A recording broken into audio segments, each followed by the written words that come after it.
Are they going to feel like an existential threat? Is this going to be a turning point? That's unclear. But I think the crisis of legitimacy is something that they have been increasingly dealing with and realizing, and that's also what I think is the reason for this way of brutal and violent crackdown on any form of protest and dissent that we saw in 2019, 2009, and 2019, and we're seeing the same blueprint being used right now. Professor?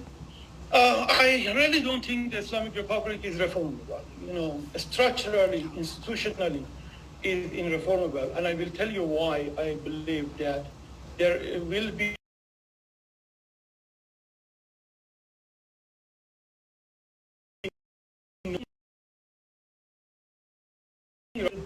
reform area during 1997 to 2004 that Mohammed Khatami became the president. And some people came as the reformists and promised that we are going to reform the system and gradually change it. What we have seen in the second and the decade is the personalization of power in the hand of Ayatollah Khamenei. I explained it, Ayatollah Khamenei from 1989, when he became the supreme leader, gradually personalized first the security service and especially IRGC, later on clerical establishment, seminary school, and from 2019, he tried to personalize the Iranian state bureaucracy. So if you think about the Islamic Republic has three pillars: the security that actually cooperate the people, the clerical establishment and the seminary who give the legitimacy to the system, and the IRGC as the security one.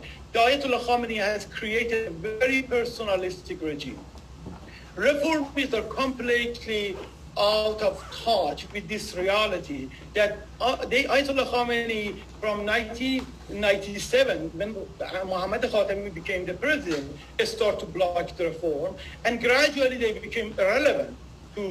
Under the Rouhani, there was some hope that maybe, the Rouhani is able to resist Ayatollah Khamenei. Again, Ayatollah Khamenei shows that he concentrated enough power. He completely personalized the security and military, and he doesn't really need the reformists anymore right now. So for me, I think the Islamic Republic is irreformable structurally, and I don't have any hope for any meaningful reform in Iran in the years to come. So let's take the conversation into outside of Iran as per se.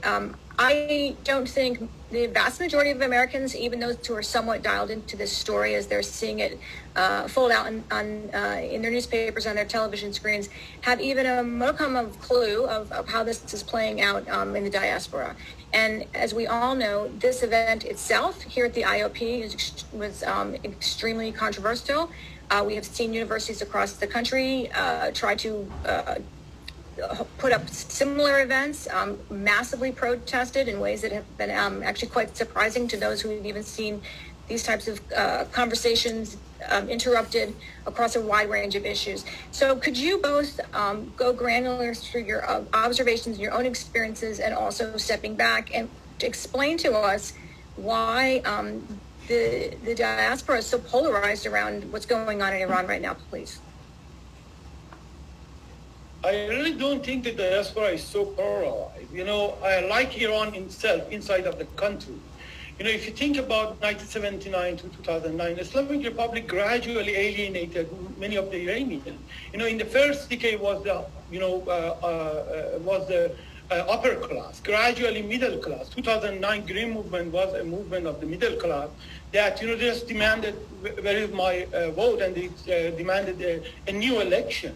But Islamic Republic gradually lost them. In 2010 decade, Islamic Republic lost the poor. 2017, 18, and 19, especially, that the Islamic Republic brutally repressed was a movement of the poor, of the lower social classes. So Islamic Republic gradually lost all of its social bases and became, relied only on a brutal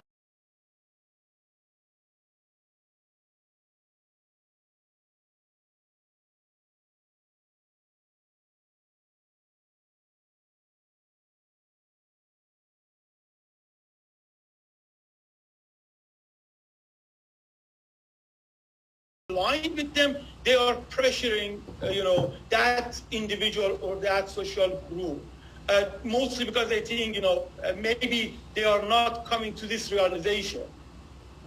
Through the prism of sitting here at the University of Chicago, it doesn't feel like a small number of people doing that. But Nagar, I would like you to respond to the question, and specifically too, as it applies to you, because you know that you are someone who's very much in the crosshairs of this, and there's a lot of statements that people have made about you actually being in cahoots with the regime and so forth. And so, how do you respond to that?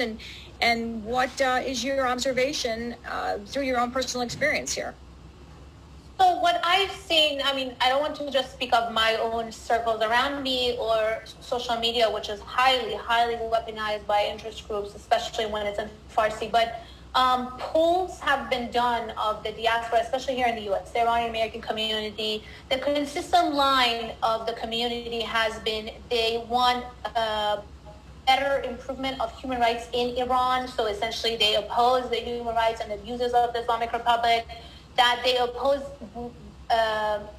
broad economic sanctions, the way that it targets every aspect of the economy. That's what the majority I've seen in these polls. They oppose a war, so in the form of a military attack, a full-on Iraq-style or Afghanistan war between the U.S. and Iran. And they want, what I've seen from the recent is that the majority want better relations between their two countries, which is the homeland Iran and also the United States. How to achieve that, how to, improve human rights and the abuses in Iran in the form of a different regime, a regime change, with reform, without reform, or to improve, for example, the economy, as they're seeing economic sanctions or the impact of the economic sanctions are directly on the middle class, on the working class Iranians, and not so much on the elite. So that's one thing on the diaspora, and most of the disagreement is how to achieve what it seems like more of a broader agreement. But as far as attacks on female journalists, unfortunately, I'm living in this landscape and I'm witnessing it firsthand. It's not so much every day happening in the academia, but it's so much happening in the journalism work. Any form of nuance or any sort of perception of trying to look at the both sides or at the different aspects of an issue is completely attacked, and female journalists are the top targets of these. It's not just myself, my friend and colleague Farnaz Fasihi, a senior reporter at the New York Times, BBC Persian journalists are prime target. I actually used to work for the US funded broadcaster Voice of America in Persian. Those are also targets. And then at the same time, simultaneously targeted by the regime. Our families are pressured by the regime. My own family, I live in exile since 2009, haven't been able to return back to the country. The Revolutionary Guards has raided my family's home, taken my parents to interrogations, put them on travel bans, tried to put pressure on me and on my work to no avail. But BBC journalists, families are also under attack, VOA journalists, and then also smear campaigns online, a lot of phishing attempts, hacking attempts of our social media accounts, of our emails, lots of these bulletin-style misinformation put out against us on blog-style or right-wing state-related Iranian media. And I see some similar tactics by interest group being deployed here on the U.S. side or in the broader Western world. But there's also a part of the population that I think over the years, or the diaspora population that over the years has become more and more radicalized, as Sa'id was saying.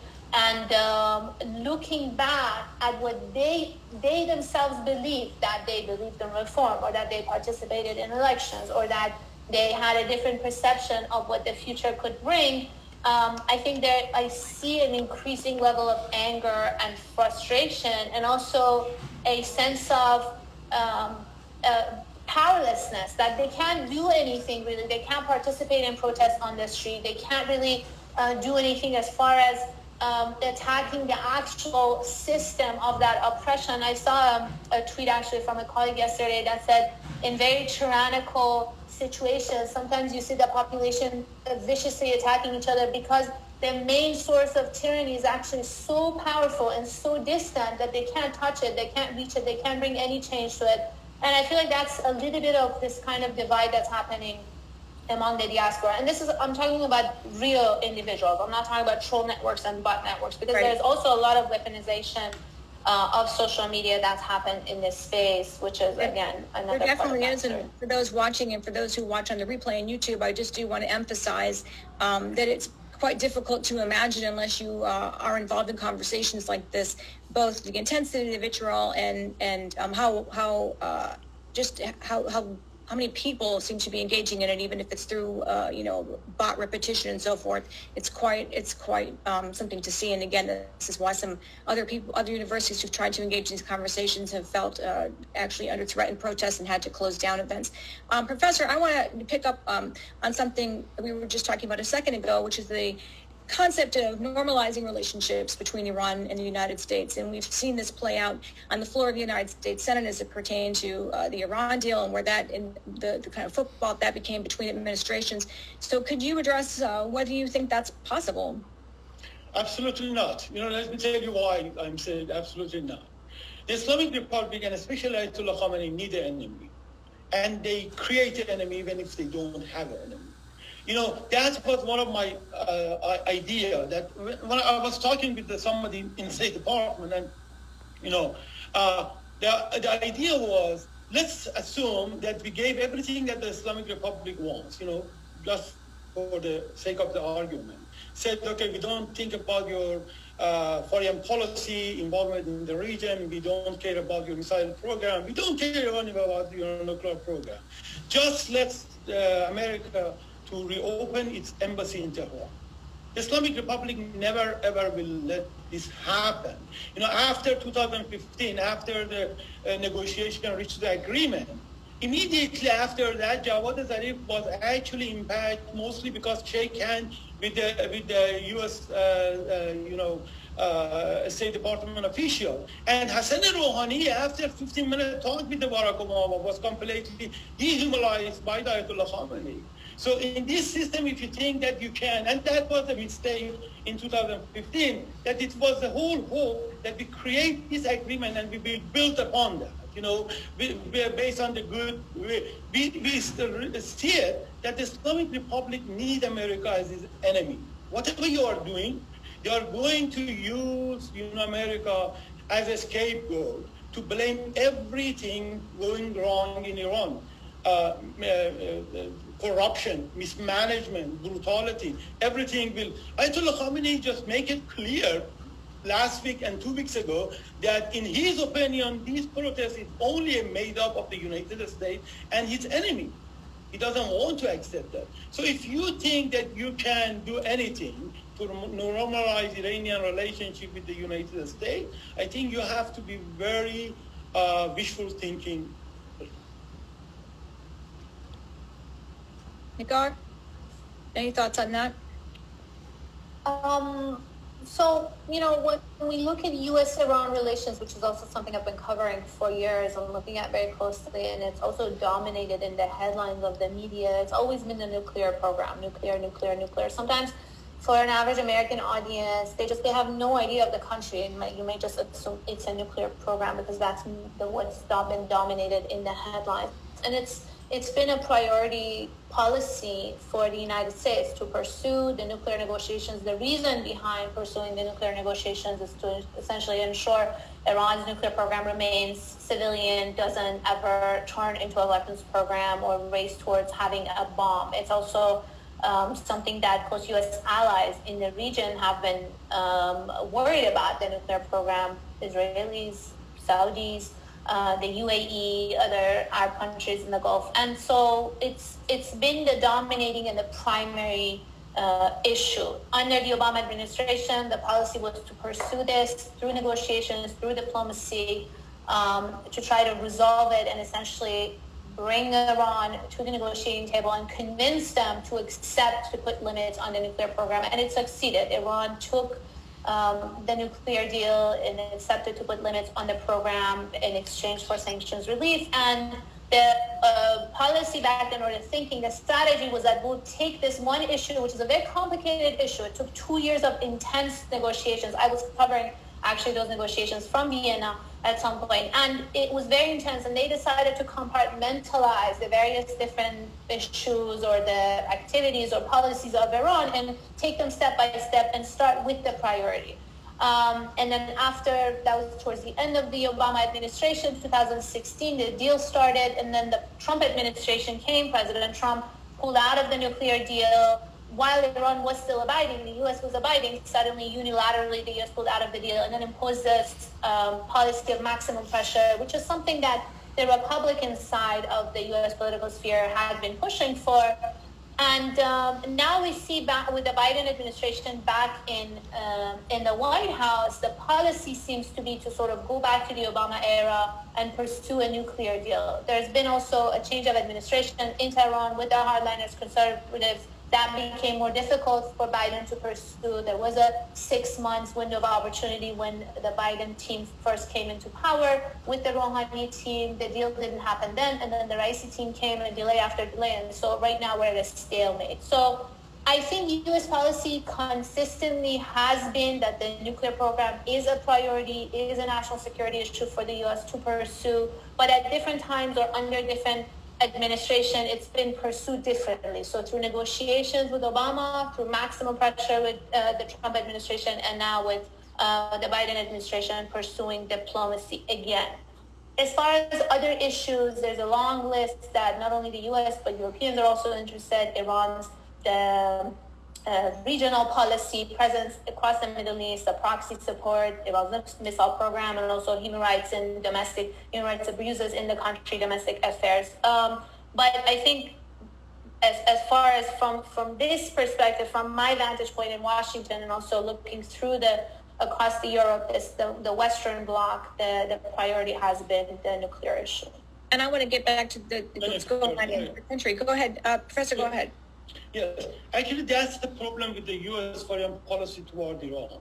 Separating the issues and trying to solve one problem without thinking that all of these problems are connected to each other. You cannot solve the nuclear problem without thinking about, missile program or human rights violation or the normalization relationship with the United States and Iran. If really the Islamic Republic is want to solve this problem, the easiest thing to do is trying to normalize, open the U.S. embassy in Tehran, and then gradually build upon that. But we saw it for 14 days, and we always are blaming the Americans. Without any doubt, the U.S. foreign policy has a lot of mistakes. Without any doubt, that's completely clear. But this is only one side of the story. We always forget that, Trump administration withdraw from the deal. You are right. But what before 2015 and 2018, what the United States get from this deal? Absolutely nothing. They didn't even let the American company go to the Iran. The Iranian president was not even able to talk with the Obama. So anything that we have done, without any doubt, the Islamic Republic gets a lot. Without any doubt, we put a lead on Iran nuclear program for a few years. But if you think that was only the problem and we solve it and then we go back to the human rights or the missile program on the Iran regional involvement, I think this is a very simplistic and wrong policy. We have to see it as a whole. Even I believe that we have to see most of the international relation program right now, like for example, Russian invasion to Ukraine or China trying to intimidate Taiwan and Iran as one big illiberal, bloc against liberalism. If you want to take it separately and try to solve it, you always will be defeated. You have to think as a whole. You have to have a holistic view about all of these problems. And I would like to talk more about those internal issues. Just one last thing, since we're on this particular thread of U.S. policy. Try to picture dual hypotheticals. A month from now, the protests are still in full force.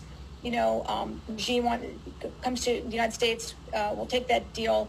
Let's think about a situation where 6 months from now, the protests have been crushed and the White House is pondering reopening negotiations.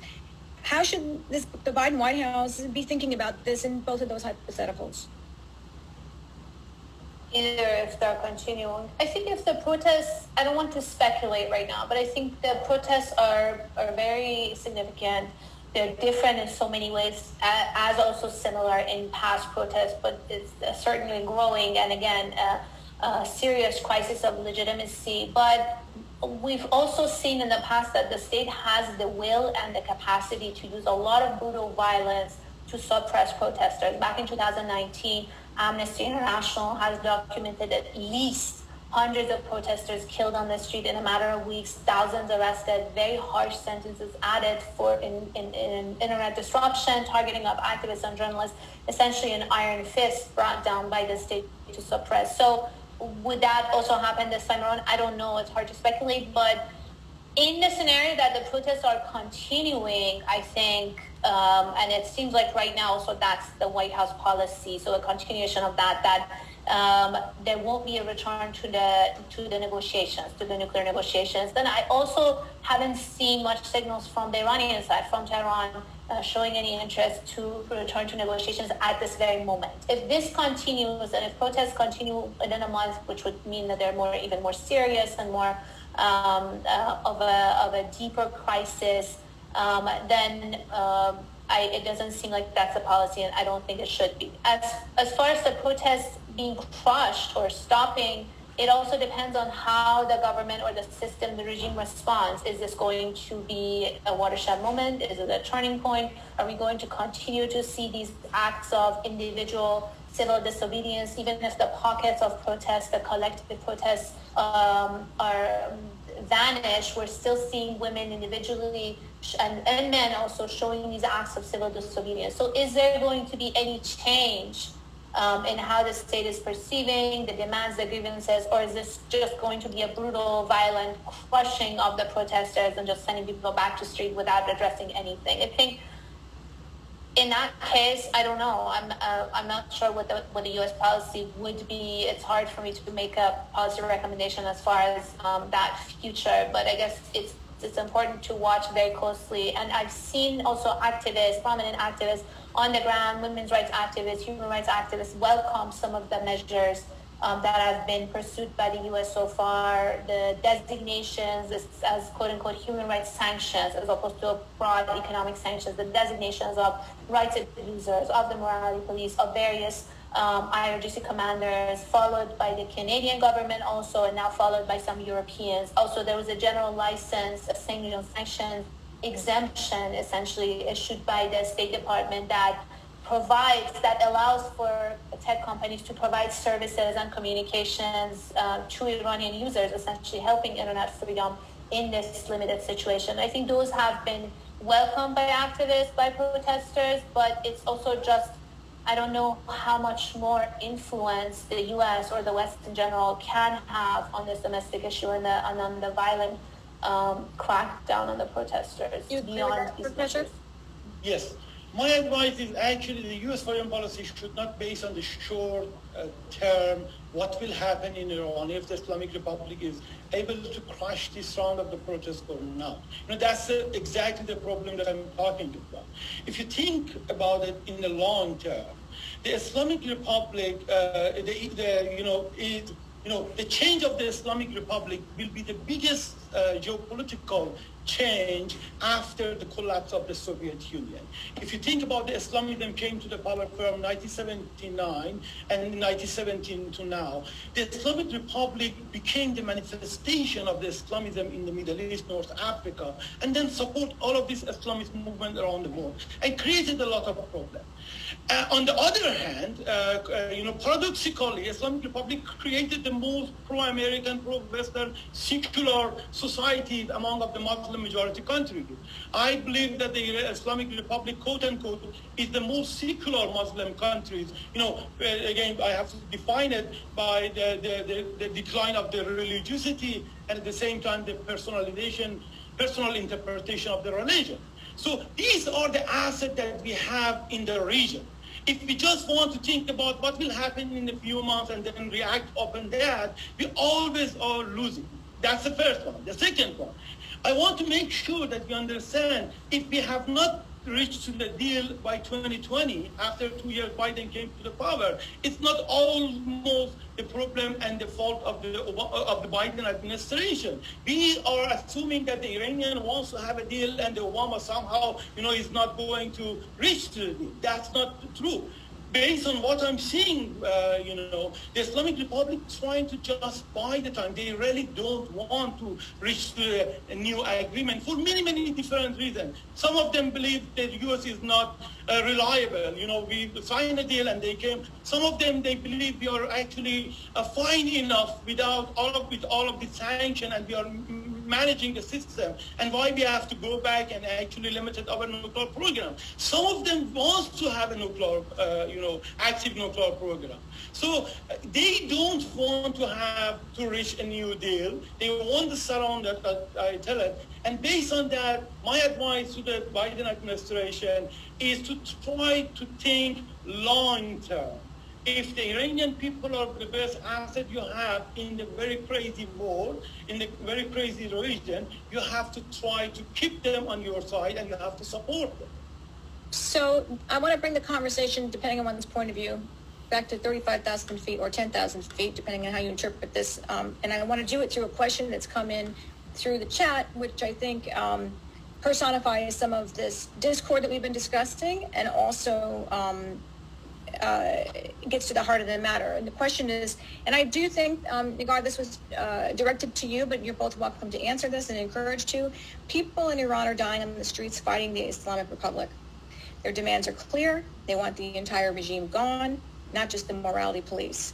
You are here to carry the voices of those in peril per the description of this event.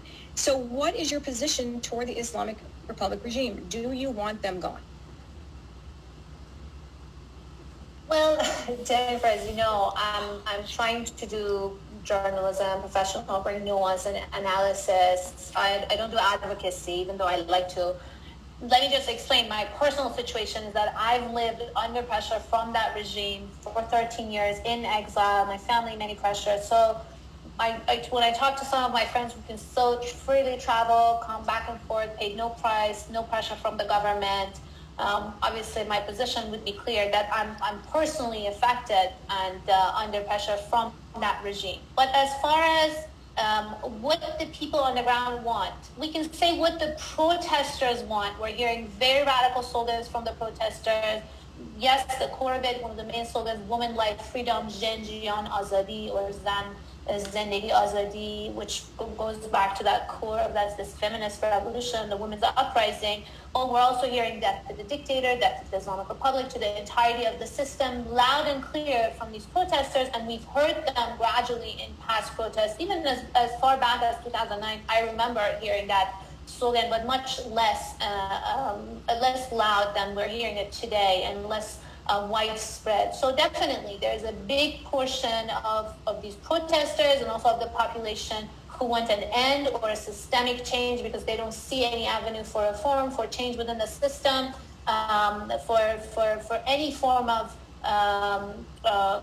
political, essentially, avenue besides this very radical pursuing on the street. But is that something that diminishes, for example, the demand of abolishing the morality police? So what if this regime isn't gone in a month or in 2 months? What if this very radical slogan is not addressed in short or long term? I don't want to talk about long term, but in short term. We also hearing smaller concrete demands, for example, for the abolishing of the morality police. That's still an incompetent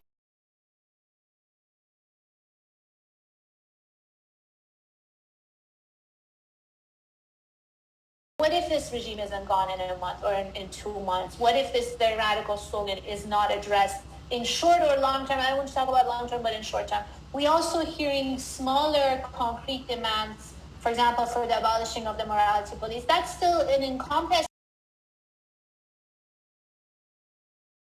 of a large political party, the largest reformist political party, put out this statement opposing the entirety of the morality police and mandatory hijab. I see that as part of this bigger call for those who want a change in the entirety of the system, and maybe those who not every single Iranian is on the street. We don't have a poll of very, very clear poll. It's a very securitized and limited environment. Political polls of whether you like or you don't like the regime are very limited and hard to access or conduct. So, but those protesters that were hearing the radical slogans, those who are speaking up on social media, and those who are essentially voicing the opposition in so many ways. Yes, it's that very radical demand, but I think that, for example, abolishing of the moral police and the mandatory hijab is something that's in the big part of that bigger demand and picture for some who may not want that bigger change, but in the short term at least,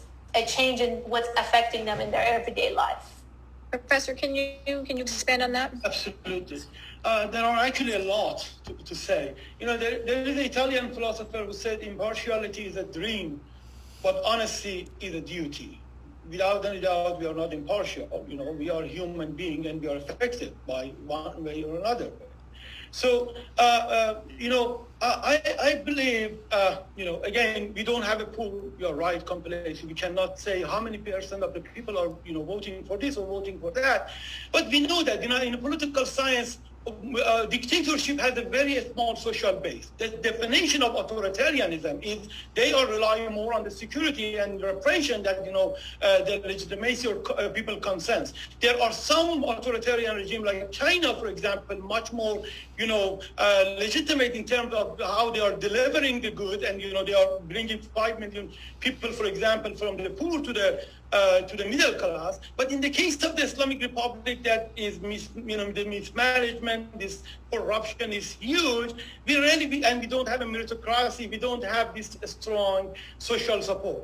We have active opposition, and the most people who are, maybe they don't go to the street. But this is a mistake of Ayatollah Khamenei, who believed that only the people who are opposing him are the people who are at the street and chanting a slogan. There are a lot of people. We are talking about one of the most brutal, ruthless authoritarian regime in 2019. Only in 2 days, the Islamic Republic killed between 300 to 1,500. 300 is the Ministry of Interior information, the data statistics, and 1,500 for the Reuters. The reformist websites call it about 690 deaths. So we are talking about this situation. I call it that the Islamic Republic as is becoming a police state, mostly is relying on the repression. The last thing, Islamic Republic is based on 3 principles. The hijab, morality police, anti-Semitism, and anti-Americanism. Islamic Republic is not going to lose any of these pillars. Just to give you a feedback, 1 month, 4 weeks after this massive protest, the Iranian chief of the police went to the seminary school in Qom and promised to the clergy that from the next month we are going back to enforce the morality police on the street. Most of this clergy, every day they are talking that we are not going to lose the hijab. Hijab is actually our identity, the divide between us and other people. Ayatollah Khamenei, if you study the Ayatollah Khamenei personality, you will realize he never ever go back 1 step. He believed that 1 step backward, the opposition, the protester will come 2 steps forward. So even if you want to have the morality police go, even if you want to have the freedom in choosing your clothes, you cannot have it under the Islamic Republic, fortunately or unfortunately, based on your political opinion. So I infer from the way you frame that you don't believe that the Islamic Republic of Iran is capable of ever normalizing relations, or I should say, changing its rejection of the existence of Israel. Yes, absolutely. Israel is the most, bold red line that you can imagine for the Islamic Republic is an identity issue. We are making a lot of mistakes, especially in even among of my colleagues, that they usually use the Western concept like a nation state and try to enforce it in other countries and other society. We thinking about Iran as a nation state, and that's a wrong idea. If you study the core ideology of the Islamic Republic, you will realize they believe that, yes, we are some nation, but we are under one umbrella called the Ummah. And Ayatollah Khamenei is the leader of this ummah. For these ideologies, a Shia Lebanese is much more closer than me and Negar for the Ayatollah Khamenei. You know, any Shia that believes the interpretation of Ayatollah Khamenei, the political Islam, is much closer that not only the Iranian Sunni, the Shia Iranian, the Persian Shia Iranian, who don't believe to this idea. So if we stop using the Western concept, these Western theories that we are teaching it in academia, and try to understand what they really are talking about, we have a better understanding. To give the last statement, if you remember, a few days before Russia, Putin invade Ukraine, most of the American, most of the Western journalists, academics, even the big name, believe that the Putin is not going to invade Ukraine, based on all of this theory and all of this idea. And we saw that the Putin did that. So we have to understand them. And if we want to understand them, we have to take their word seriously. They are not only for domestic use. They are actually talking about their idea, their ideology. We usually don't want to listen to them. So, okay, in sort of coming off of that thread and in closing, in Nagard, I'd love you to pick up, here's your 60-second round here. Where do you think we're going to be, without the benefit of a crystal ball, in Iran in 6 months? I don't know. It's very difficult to say. Where a lot of the protesters and many of the Iranians I speak to want to be, the radical slogans we're hearing against the entirety of the regime is just, I don't know. It's also I want to point out to another question that people ask, many inside Iran especially, talk to me, what's after? What's next? We're seeing a very grassroots, leaderless, essentially organic movement on the ground, but also a lot of divisions and rifts within the Iranian society, many ethnic groups, many different areas and provinces. And so where would, even if a regime change does happen or a toppling of the entire system of the government, what's next? Who's going to come after? And this is by a generation who's seen the impacts of the 1979 A revolution, a sort of a destruction, chaotic moment after that, and what came after that revolution, what was thought by many revolutionaries, including many women, and what came after the revolution as far as what was promised and what was actually materialized. So this is another worry. And then they also look to their some of their neighbors. They look to Libya, they look to Syria, they look to Iraq, they look to Afghanistan, and that worry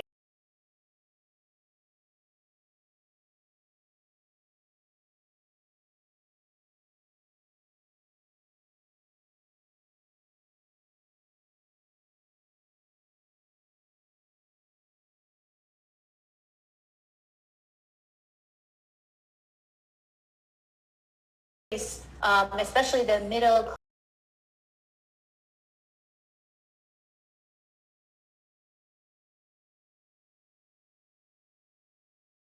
class, urban middle class Iranians who want a better life, but they still don't want to sort of give their life or essentially lose it for that better future. So it's difficult to say. It really depends on what we saw in 2019, an immediate iron fist, a deployment of all kinds of different forces. It actually hasn't happened to that extent yet this time around. So it could get worse. It could get bloodier with the fire at Evin prison and all of that. It's just a messy situation. Yes, it's hard to confirm a lot of, in short, yes. The full scope of violence. We don't have necessarily all of that verified as much as we want to know. It could be even much worse than we know. Professor? Oh, to say that, absolutely right that we cannot predict what will happen in the future. But don't forget, many of the problems that we see in the region, in Iraq, in Syria, is actually made by the Islamic Republic and IRGC support force. Who made Syria Syria? We started in 2012, early 2012, and brutally helped the Syrian regime to kill all of these people. So if the problem, the root of the problem is gone, most of this legitimate fear will gone with that. And don't forget, we cannot compare the Iranian society with the Libyan society. Libyan under the Muammar Gaddafi was not a country. was a tribe, by one ruler. We are talking about a very active society from 1905 constitutional revolution to now. This society is always trying to push toward democracy and the human rights. We are talking about a very tech-savvy 4 million students at the university, 11 million higher education graduates in Iran. Very different situation. And I'm unlike Nagar, I'm very optimistic about the future.